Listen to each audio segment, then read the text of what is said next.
Greetings viewers, and welcome to, I guess, another update video. I'm not quite sure what I'd call it, but this video is concerning the supposed next generation consoles from Nintendo.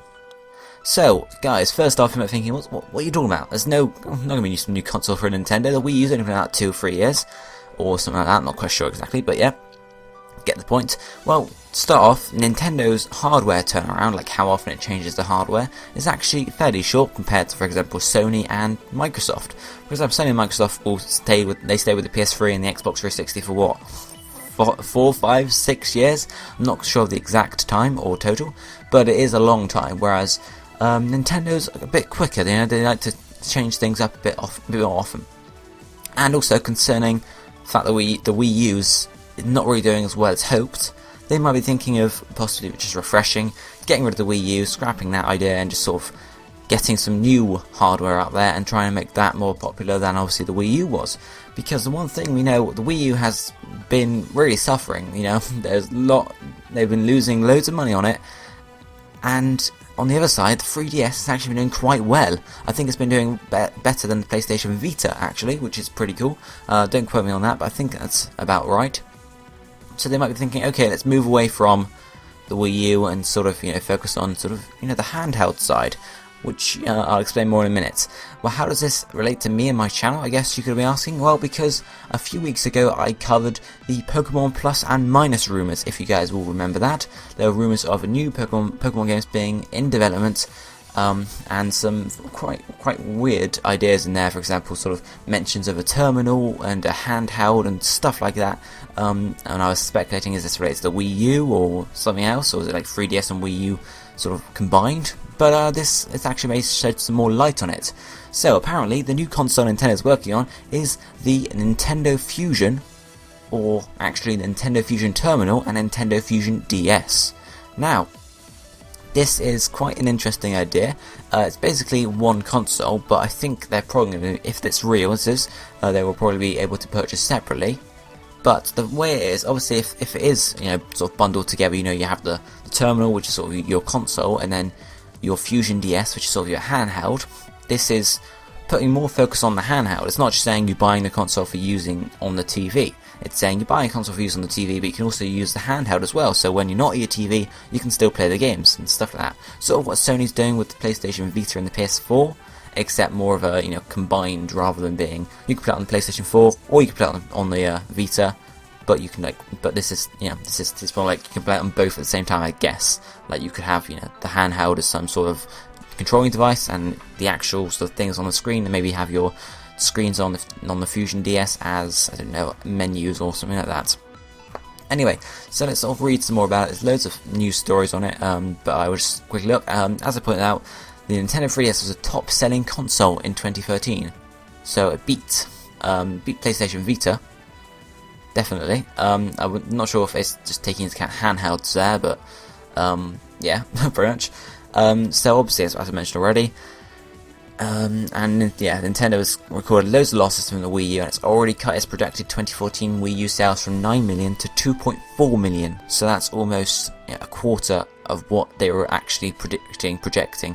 So really, that is not brilliant, but they aren't going broke anytime soon. They've made so much money off the Wii, the DS, and obviously the 3DS as well, so they've got enough to sort of back up and stuff.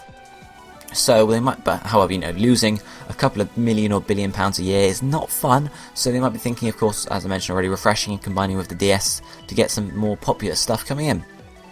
So apparently, the new consoles are codenamed the Fusion Terminal and the Fusion DS, and then we actually have some specs apparently. I'm not sure where these are leaked from. Nintendo News, apparently the rumour site from which they originated from, so it's very interesting. But the way, okay, let's just read this article here and see where the information's come from. So the fact is that Nintendo in May 29th, 2003 purchased the domain name nintendofusion.com. This was originally sort of planned for a Nintendo Fusion Tour, which is a touring rock and music video game festival sponsored by Nintendo. But that was last active in 2006. So, however, then on, let me see, May they purchased the same domain nintendofusion.com from the same Melbourne, Australia-based registrar for all the other official domain names, which was on January 21st. So they actually purchased the website again, even though the tour was last active in 2006, which is quite interesting. So there's loads of information here about the the domain name and all the buying and stuff like that, so we'll ignore that. We'll go on to the specs for the Fusion DS and the Fusion Terminal. So starting off with the Fusion DS, the CPU is an ARM v6 Cortex A53, and the GPU is a custom Adreno 420 based AMD GPU. This does make a huge amount of sense to me, so I'll just sort of read out stuff I can look at. The memory is apparently 3GB, 2GB for games, 1GB for the operating system. Apparently it's a 960 by 640 capacitive touchscreen, so obviously sort of keeping the same style from the 3DS and such. There's a slide out design with custom swivel tilt hinge, which I can't particularly imagine myself. Maybe sort of like it slides together rather than closing shut like the DS's do. And you can sort of like tilt it around to sort of move how you hold it or something like that. Apparently the upper screen is made of Gorilla Glass and comes with a magnetic cover, so again if it's a flip one it could be like, like with your iPads nowadays, you can get a magnetic cover that sort of turns it off when you close it, I guess. And there's a low end vibration for gameplay and app alerts, so obviously the vibration would be pretty cool, I guess, like controllers on the PlayStation 4, etc. And the app alerts, interesting. Could be interesting to see what apps you could have on there. Maybe Facebook, YouTube, stuff like that could get integrated on there. Not sure. Apparently, 2 motorized circle pads for haptic feedback.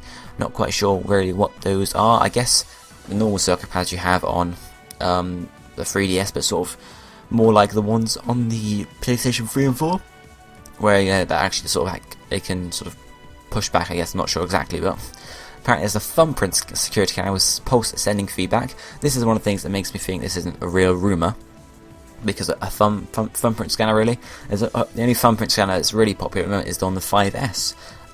Apart from that, there's not really any big fingerprint scanners around on any of the popular devices, so that just really makes me think. Apparently there's 2 1-megapixel stereo optic cameras, so again makes me think it's going to be 3DS thingy again.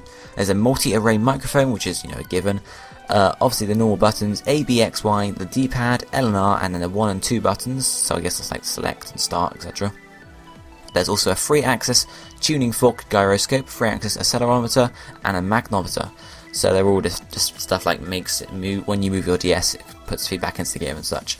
NFC reader, not quite sure what that is. There's a 3G chip with GPS location, so you'll be able to, if it's real, you'll be able to play online wherever you are, as long as you, I guess, I don't know if it will be a paid sort of thing, or whether it will just be free when you buy the device, but that might be interesting. Apparently there's Bluetooth V4 BLE command node used to interface with Bluetooth devices such as cell phones and tablets, so you could see some sort of if Nintendo are indeed breaking onto the mobile market, as I've discussed in my recent Poker Touch video, then they could be linking with some devices like that. There's also 16GB of internal flash storage, and there's a possible future unit with 32GB. So this is a very interesting idea, a big, pretty decent storage. I'm not sure, obviously the 3DS doesn't have a huge amount of internal storage, and obviously you have to buy SD cards to actually upgrade that. There's also a Nintendo 3DS card slot, which is, is needed that, so you can obviously be able to play 3DS games on it. There's an SDC holographic enhanced card slot, which is up to a 128GB limit, so that's for your SD card and such. So obviously, along with the 16GB of memory, you also buy a SD card of up to 128GB, which is not bad. There's a mini USB I/O, so it's connecting it to the computer, I guess, I'm not quite sure. And then there's a 3300 mAh Li ion battery, so that's just the battery. So now we move on to the Fusion Terminal. The GPU, or just the GPU, is a custom Radeon HD RX 200 GPU codename Lady. 2816 shaders at 960 MHz, 4.6 TF-T-flop S, fill rates are 60.6 gigapixels and 170 gigatexels. Don't ask me what that means. The CPU is an IMB 64-bit custom Power 8-based IBM 8-core processor codenamed Jumpman, 2.2 GHz, shared 6MB L4 cache. So, I have seen some comments on some of these news articles that this is actually sort of really high specs and better than, or same level as PlayStation 4-ish, and that'd be very expensive. But who knows?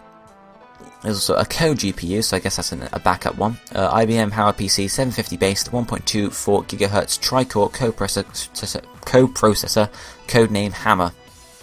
And you also see some of the internal sort of components are named after sort of stuff in Pokemon, and not Pokemon, sort of Nintendo stuff, like the memory, which is 4 GB of undefined DDR4 SD RAM codename Kong. And also 2 GB of DDR3 RAM at 1600 MHz or 12.8 GB per second on die, codenamed Barrel. So you have codename Lady, codename Jumpman, codename Hammer, codename Kong, and codename Barrel. So either this is a very unique idea by someone who's made this rumour up, or it's actually a cool idea behind Nintendo. There is 80.2, 800.2, 802.11 BGN wireless, which is obviously needed for a console nowadays. Bluetooth again, so I guess that's for connecting with the Fusion DS, unless there's some wires to stuff.